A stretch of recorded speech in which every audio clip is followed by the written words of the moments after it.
Hello, Caroline. Are you there? Please reply if you're reading this. I wanted to ask you something. You married my son 2 years ago and came to live with us, but you're still working. Why is that? When are you going to quit that silly job of yours? You're going to be 30 in a few months, you know, right? You also know that my husband runs a company and someone has to take over that company after your husband. I suggest you start getting busy bringing a new member to this family. A male heir who will take over the company one day. Have you even put any thought into having a child? Besides, I sure would like to see a grandson soon. Good morning, Mother. I think I mentioned this numerous times, but the person that will take over as the president of your husband's company will be determined on merit. That's how your husband wants it. He's not going to have a family member just take over because this person is a relative. Well, that's all very virtuous and all, but that's not the real world, Caroline. In reality, my husband's company has been run by 3 generations of this family. It's been handed down from father to son for generations, and our company has profited because of it. Merit alone will not suffice. There is a little thing called tradition, which you seem to be lacking, Caroline. It has already been decided that your husband James will eventually take over as the next company president, and after him, his son, my grandson. Yes, well, tradition is all very good and all, but times have changed, Mother.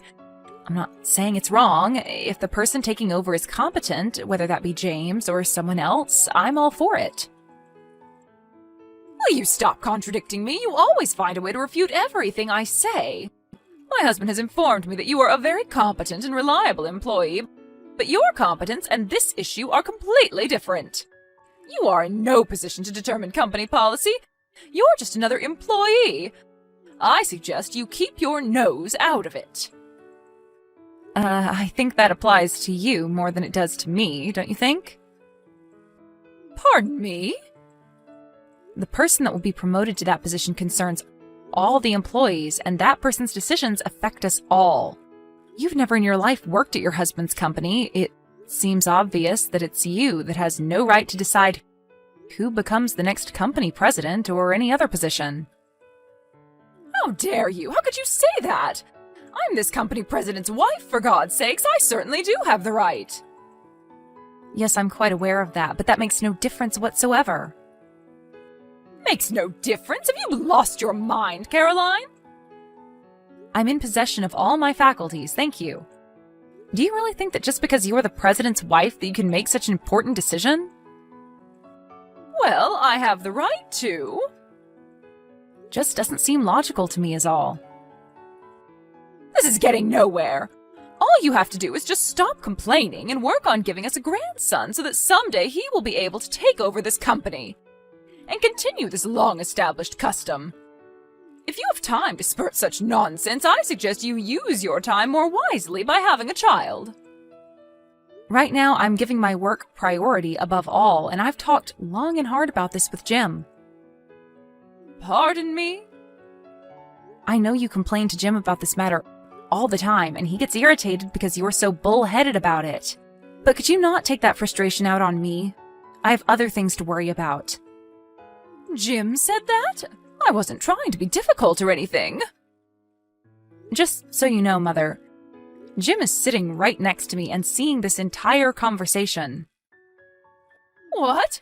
Are you serious? Why didn't you say so before? You better be ready for a line text from him later on, and it won't be a very pleasant one, I can tell you that. You tricked me into this, didn't you? You had him sit down and witness this conversation. How could you? Even if I denied such an absurd allegation, you wouldn't believe me, so what can I say? This is getting really exasperating, Mother. I really have to go. Goodbye. Caroline, are you seeing this? Answer me! I want you to come home right away and do a little cleaning. The place is a total mess. You married into this family and you live in this house. You have an obligation to do some of the chores. Sorry, Mother, I'm still at work and I have to do some overtime tonight. Got a project to finish up. Sorry. Are you serious? My husband left his position as president to become the chairman. there is not much time left for you to get to work conceiving a child. And why are you still working? There's no need. I want you to resign and stay home and fulfill your role as a wife. Excuse me? You want me to be an obedient little housewife, is that it? Are you all right, Mother? You know I'm not the type. Like I said, I give my work priority above all. Are you still going on about that? Anyways, Jim did the cleaning as soon as he got home earlier. He just sent me a line saying that he finished. Wait, you're having James clean the house? Don't tell me he's also cooking. Yes, sometimes, anyways. We're not even living together anymore. How could you even know the place is a mess? We both share household chores. When he's busy, I do the cleaning and cooking. That's what we agreed on. I don't need you telling us what to do. Don't tell me you want me to come to your house and clean too. Is that what you're getting at? Is that what a housewife has to do? This sounds like your typical mother-in-law pestering her son's wife kind of scenario, like in some daytime soap opera. We didn't opt to live near you guys just so you would pester us day and night. How could you say that? It's a mother's duty to look after her son and, in extension, his wife. To pass the experiences of being the wife of a company president. I'm sorry, Mother, but before you start with all the same old hot air again, I received permission from Jim to respond however I saw fit. Just so you're aware. Jim gave you permission? And what's this about hot air? Also, I'm going to be pretty busy with this current project, so if you send me any messages that sound like the same old spiel, well, I'm simply not going to respond. Wait, what? So you're just going to ignore me, is that it? Yes, I already got Jim's permission to do it. Jim would never allow such a thing. I better have a talk with him about this nonsense. I really can't have you interfering with my work. We're in a crucial phase now, so I would appreciate your cooperation, Mother. You really know how to anger someone, Caroline. Yeah, well, whatever. How could you just ignore your mother-in-law, for Christ's sake? Always giving your work priority and shunning your responsibilities at home. What kind of a wife are you, anyway? I will make you listen and obey me. Mark my words, Caroline. You'll regret talking to me that way. Mother, have you gone totally nuts? Why did you go into our house without permission? And why did you change the locks? How do you expect us to get in? Are you trying to lock us out of our own home? Do you realize what you're doing, Mother? And besides, where the hell did you get a spare key? I never gave you one, and neither did Jim. I simply took my son's key and had a spare made down at the mall. Hold on a second, Mother. You had a spare made without us knowing? Yes, when he visited us last month, I saw his key case on the kitchen table. And when Jim and my husband were watching that football game, I drove down to the mall and had a spare made. He never knew it was missing. You just went and made a spare key to our house? For what, may I ask? Yes, that's because you two would never give me one. Jim promised he would when you first moved in. If I don't have a spare, how am I supposed to go over there and check the place and see that you're doing your duty properly? Mother, do I really have to explain? Stop right there, Caroline. If you want to enter this house again, I suggest you admit that you were wrong and obey my every demand. I want you to pledge that you will never disobey me, the mother of your husband, the current company chairman. And you mustn't forget that I'm the current president's mother. I want your solemn oath that you will never ever again defy or refuse to obey your mother-in-law. I want your word or you're not entering this house. Wait a second.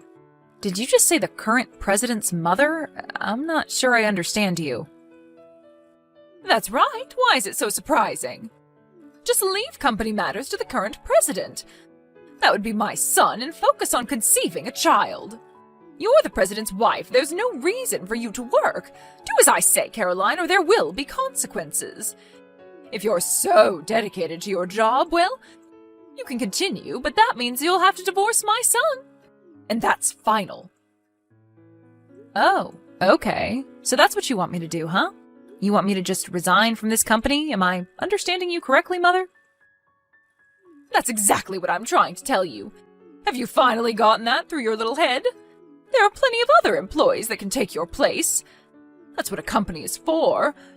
You work, and when your time comes, you retire to raise a family. It's the normal course of things. Simply just resign and focus on bringing us a grandson. That's your role. It's about time you learned that, Caroline. Oh, okay, Mother. That means we'll just have to see the demise of this company, I suppose. You're joking, right? The company won't go under just because one of its employees resigns. You hold yourself in too much regard, my dear. Mother, you never fail to astound me. I really thought you had the company's survival in mind and that you were serious in your concern regarding who would take over as president, but then you tell me that I have to resign, and not for the good of the company, but to have a baby. What are you trying to say, Caroline? My concern for the company and the family are clear-cut and logical. There is nothing irrational or unjustifiable about what I'm saying. Oh, but it is completely irrational in my opinion. Okay, so if you think what I'm saying is so irrational, then explain that to me. Which part of it is it that you find so unreasonable? Like I said, you attach too much importance to yourself. It embarrasses me whenever you applaud yourself, extolling the virtues of your own work all the time. I mean, how arrogant do you have to be to say the company will go bankrupt if you quit?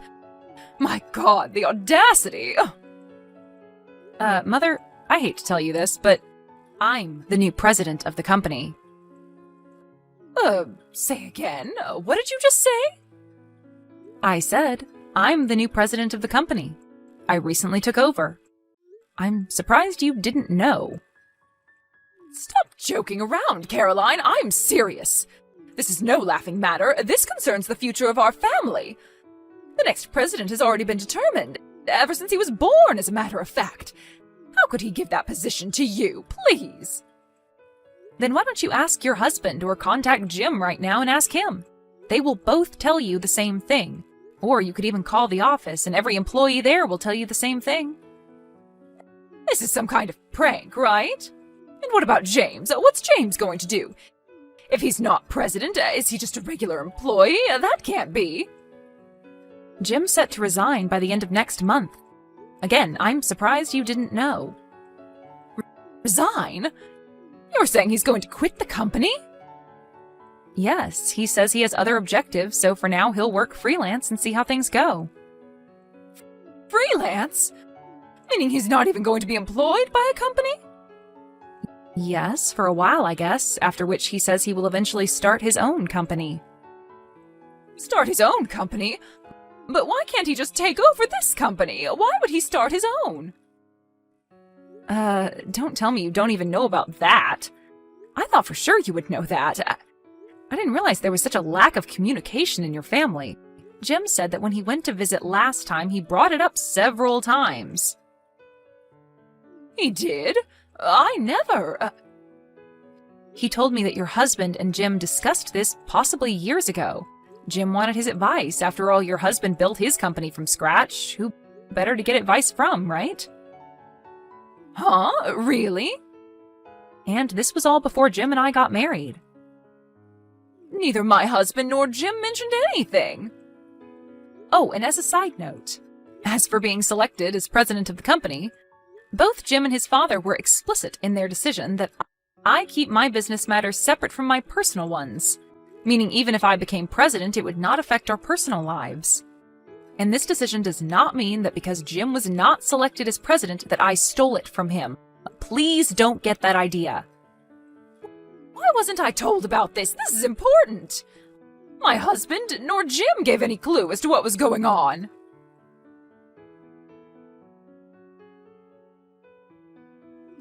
Caroline, answer me right this second. Why is my husband divorcing me? What did I do that was so wrong?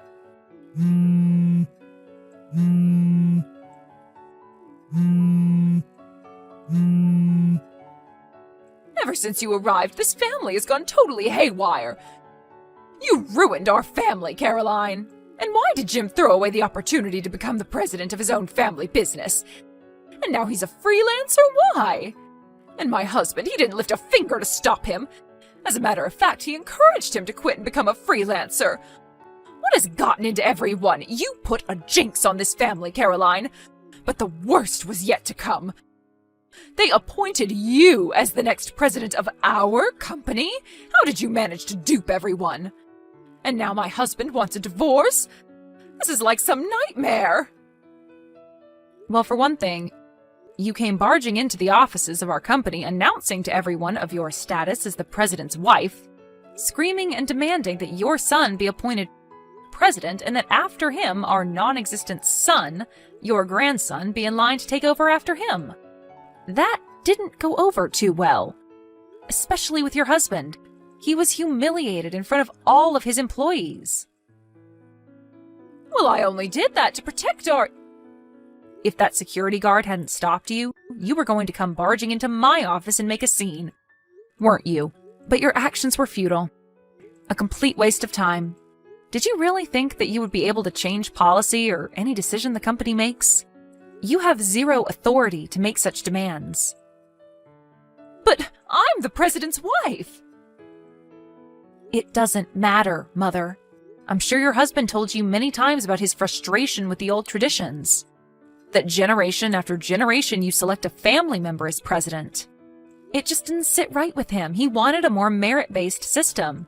He believed a more equal and fair playing field would allow the company to grow beyond its wildest dreams, instead of clinging to old traditions. No, he never meant those things. He was always a family man, always followed tradition.